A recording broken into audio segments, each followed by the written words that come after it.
Hey ladies, if you are in or near Richmond, Virginia, come out and meet me at Women Making Moves at Kanawha Plaza on Sunday, August 29th from 4 p.m. to 7 p.m. Welcome everyone to the Better Love Movement podcast, where you will finally learn how to intentionally do dating and relationships right. My name is Anita Stoudmire, and I'm a licensed professional therapist and your personal love mentor. I've worked with thousands of singles and couples, giving them the skills needed to attract and keep the amazing love they desire. It's my heart's work to help people to get the skills needed to not only become the very best versions of themselves, but to help them grow and evolve emotionally and relationally. You can absolutely have the romantic relationship of your dreams. Come and let me show you how.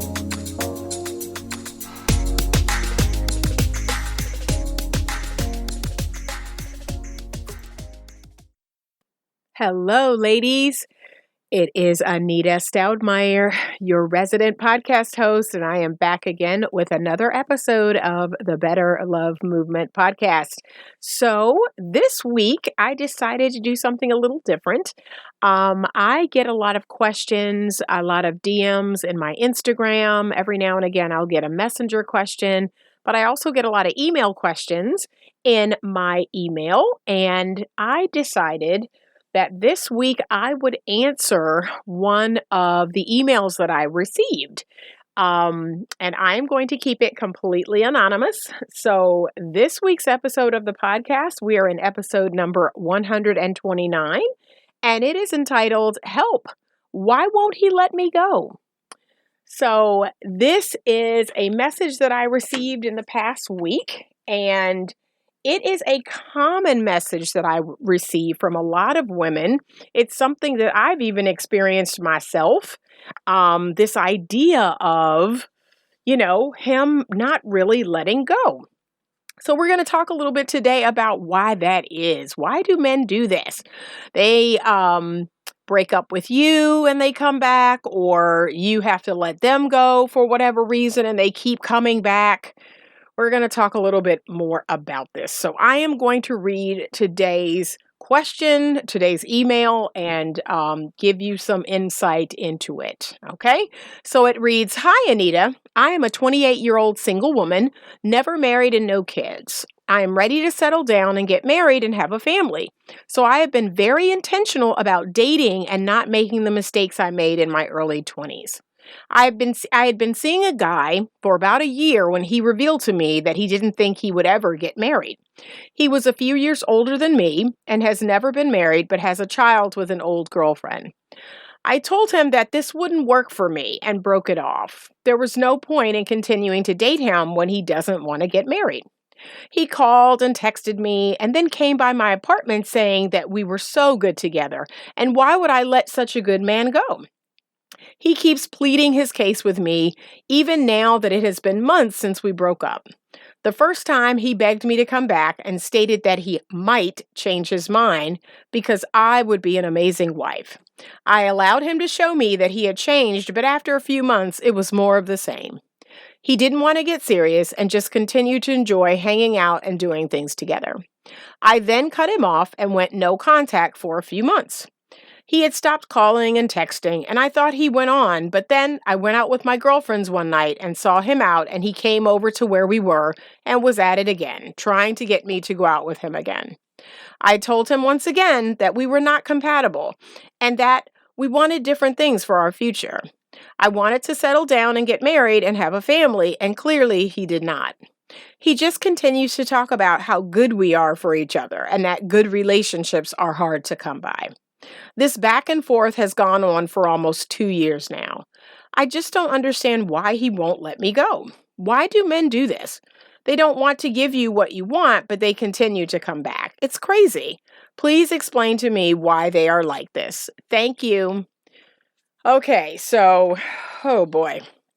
I could go on and on about this topic, but I'm going to try to boil it down into 7 key points. So there are 7 key points that I have for why men do this.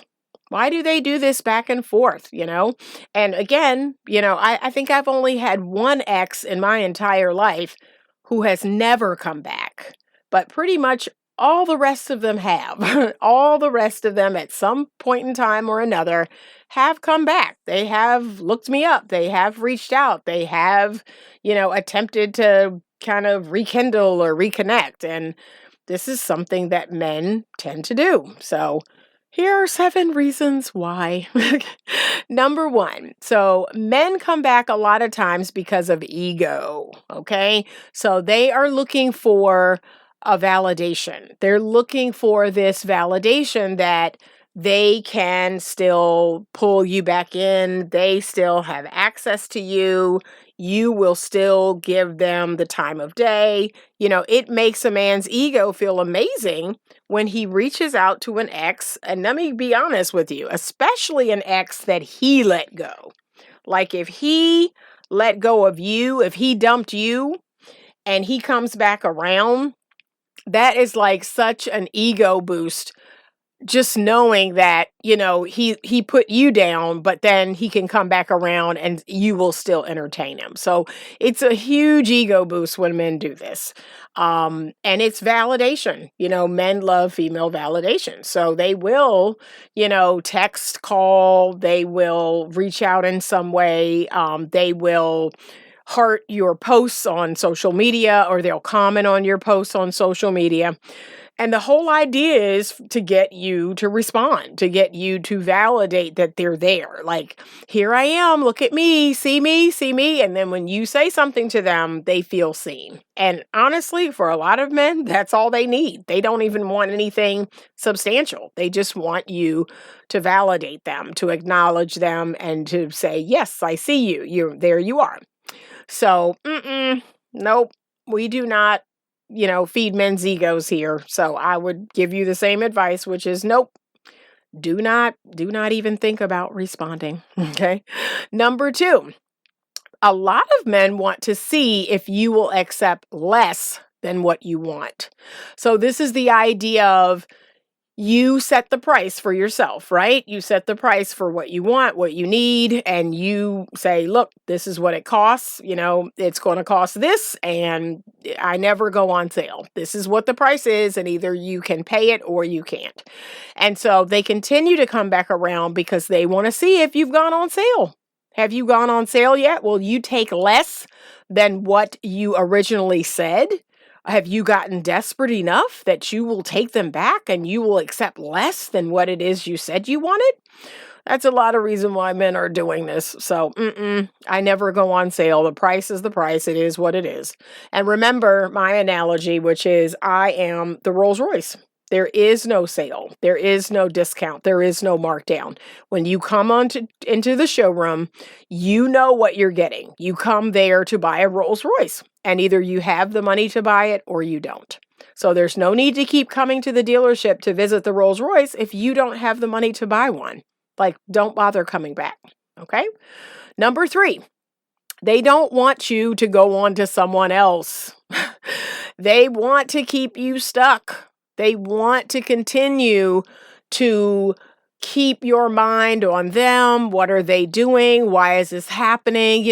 Because that's what this behavior does. It shifts our energy to focus on them again. It shifts our energy to this place where we're like, what is he doing? What is going on? Why is he doing this? And then before you know it, your energy is back on him. Your energy is now focused on him. And the truth of the matter is, a lot of men don't want you to move on. They want you to kind of stay stuck in this space where you will continue to validate them and continue to engage with them. So no, if you truly move on, if you fall in love with another man, if you marry another man, if you go about your business, then, all the fun and games stop. So don't fall for it. Number 4. They want to keep you as a backup plan, right? So this is the whole placeholder trick. Like, well, I may not necessarily want to give her what she wants, or she may not even be what I want, but something is better than nothing. Oh, no. I am not that girl. I am not that, well, if nothing else out here is better, I'll settle with her. Oh, no, that is That should never be you. You are one of a kind. You are unique. You can't find another me. And either you want this or you don't. I am no one's backup plan. I am no one's placeholder. So yes, they want to keep tabs on you. They want to keep you as a backup plan. Like, well, I kind of want to go out here and play around in the world, but if things don't work out the way I think, I'd love to run back. I'd love to just run back every chance I get and know that this person would take me back. Do not be that woman. Number 5, they want to continue to get their emotional or sexual needs met. So this is the biggest reason why a lot of men will say, well, can we be friends? Can we be friends? So they'll dump you and say, well, we can be friends. Or you'll dump them and they'll come around. Well, can we be friends? We had such a great friendship. We were so good together. And to me, it's like, it's just such a shame that our friendship, has to die, that we don't even talk to each other. We don't have anything to do with each other. That is such a shame. We should be able to maintain our friendship. And basically what they're saying is, I want to continue to get my emotional needs met or my sexual needs met. Because ladies, can I be honest? If you are quote unquote friends with a man, he is talking to you about his problems. He's still continuing to share things about his job that gets on his nerve, his child's mother. He's sharing all his problems, everything going on in his life. And you are no free therapist. You are no free counselor. No, if you got all this stuff going on or you want to share all these details that's going on in your life, you need to get yourself a counselor or a therapist. You need to pay someone to listen to these problems. Ladies, don't let that be you. And I'm not even going to get started on the sexual needs, because we all know that for a lot of men, keeping you close, keeping you warmed up, that's what these little friendship conversations are doing. They're giving you almost like this false sense of, okay, we're closer than we are. And so if you ever get weak, if you ever get horny and they're there, he's someone I already know. He's not a brand new guy. He's not a stranger. He's someone I already know. And before you know it, you're right back in bed with him. So, these guys know what they're doing, and they know how to get you into that comfortable state where you're like, well, I already know him. We've already done it. I might as well do it again. At least I'm not going to a brand new person. At least it's not a new body on my body count. That's how a lot of you all think. But the truth of the matter is, you are wasting your time. You're wasting your time meeting this man's emotional needs or sexual needs. Just move on. Move on to the man who could be your husband. Move on to the man who could be your long-term committed partner, because this is going absolutely nowhere. Number 6, you are a good woman, and good women are hard to come by. And you don't think he knows this? You don't think he recognizes that, it's a lot of bad bees out here. It's a lot of savages. It's a lot of women out here that are not loyal, that are not kind, that are not sweet, that are not, whatever it is that you are to him. And so he loves the idea of, you're a great woman. You're a good cook. You're good looking. You're sexy, or you're friendly, or whatever your attributes are. He loves that. And so he should, but if he wants to enjoy all that, he needs to be your husband. That's the cost of admission to enjoy Anita's cooking and Anita's, care and warmth and counsel and all the wonderful things that come along with being with Anita. There is a price, it costs. And I don't have a problem saying that. And a lot of men are shaming women about that. Oh, well, why, you're putting a price tag on love, and why? No, it's called a symbiotic sharing of energy. Okay. I give you energy. You give me energy. I invest in you. You invest in me. That's how that's supposed to go. So please don't let a man make you feel bad about saying that. No, it's not free. It's not, people want something for nothing, especially now, but you don't work that way. When you want all of my love and care and comfort and loyalty and kindness and sweetness and all of that, and my cooking and everything that I come along with, that's going to require a sacrifice from you. It's going to require your exclusivity and commitment. It's going to require you meeting the needs that I have. So don't let anyone make you feel bad about that.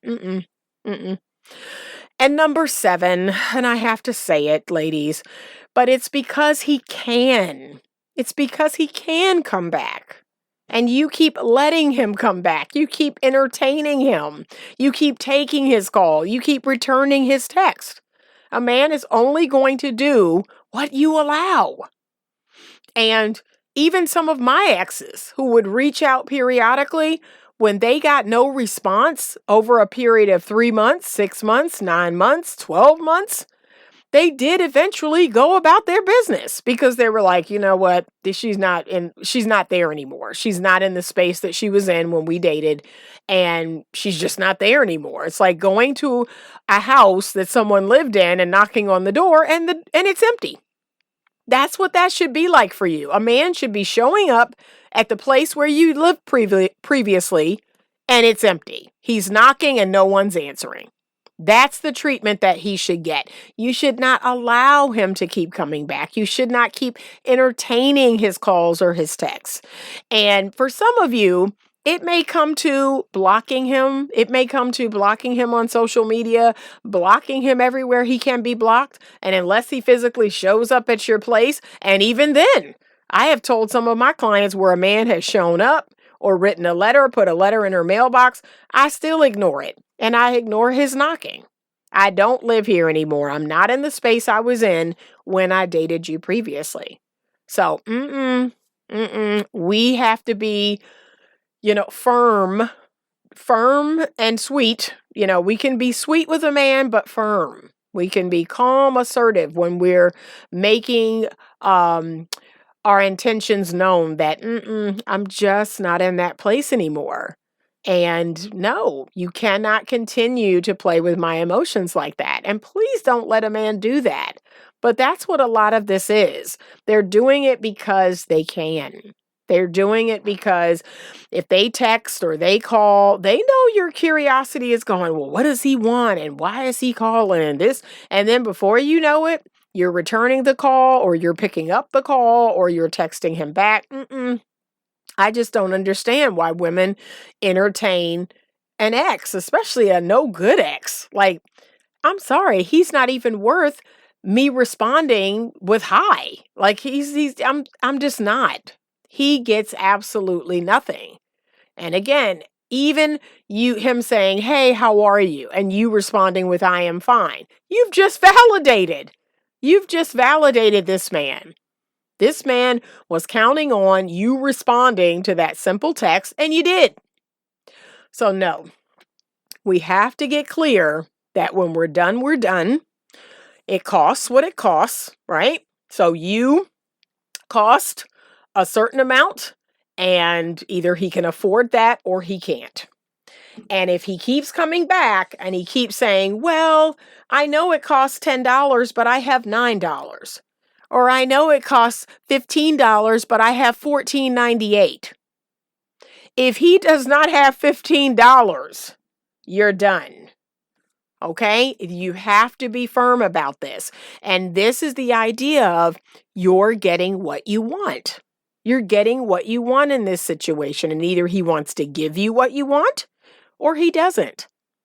And if he doesn't, and let me tell you, ladies, some of these men will manipulate you and say, oh, that's so awful. And you're manipulating me by making this standard, by telling me, don't come back unless I'm given. And again, don't feel bad about that. Like, I do not feel bad about that. Men will try to make you feel bad about that, but don't. Yeah, you're right. It costs what it costs. And there's no point in you returning if you're 5 cents short. It costs what it costs. And if you do not want to pay what it costs, there's no point in returning. I'm not going to haggle with you. I'm not going to go back and forth with you. Please don't, and I've even had that conversation with an ex of mine. I told him, I said, until you're ready to give me the 3 things that I've stipulated to you, there is no need for you to call me ever again. And guess what, y'all? He kept calling, knowing good and well he did not have any of the 3 things that I specifically asked for. So you know what happened? I then stood firm. I stopped responding. I'm in a firm no contact. It's going on almost 2 years now. I'm in a firm no contact, and I mean what I said. So sometimes you have to show a man more than you have to tell him. And remember, ladies love words. We love words. And that's why, we feel like, oh, if I text him 2 or 3 long paragraphs, if I give him a piece of my mind, he doesn't care about that. That doesn't do anything but validate him. If you really want to get a man, use no words. Use actions only. That is the language of men, is actions, not words. Okay? So I hope this was helpful. I wanted to make this week's podcast episode brief. I am going to be answering more questions like this in the coming weeks of the podcast because I so enjoy being able to answer these questions, and I know I get similar questions. So hopefully this was helpful to all the folks who had written me something similar.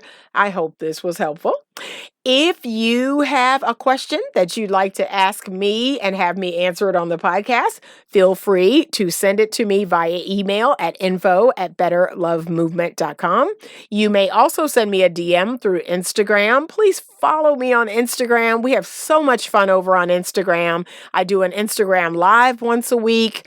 And then some weeks I just do a Q&A. It's very interactive. It's really awesome. But there's tons and tons of video content over on Instagram. So follow me there at Better Love Movement on Instagram. Please follow and like the Facebook page, Instagram and Facebook, and everywhere else is Better Love Movement. Okay, so that's how you're going to find me on social media. But we have so much fun on social media. I usually go live on Instagram.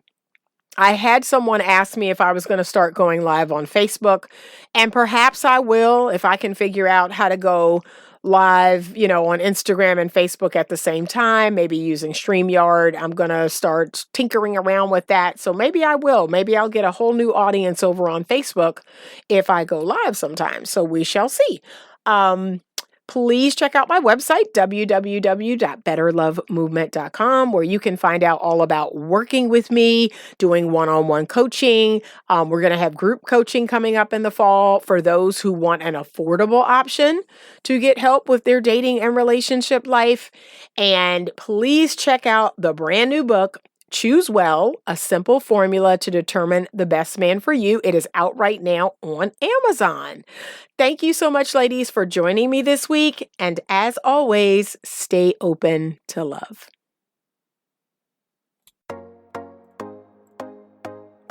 Thank you for listening to today's podcast episode.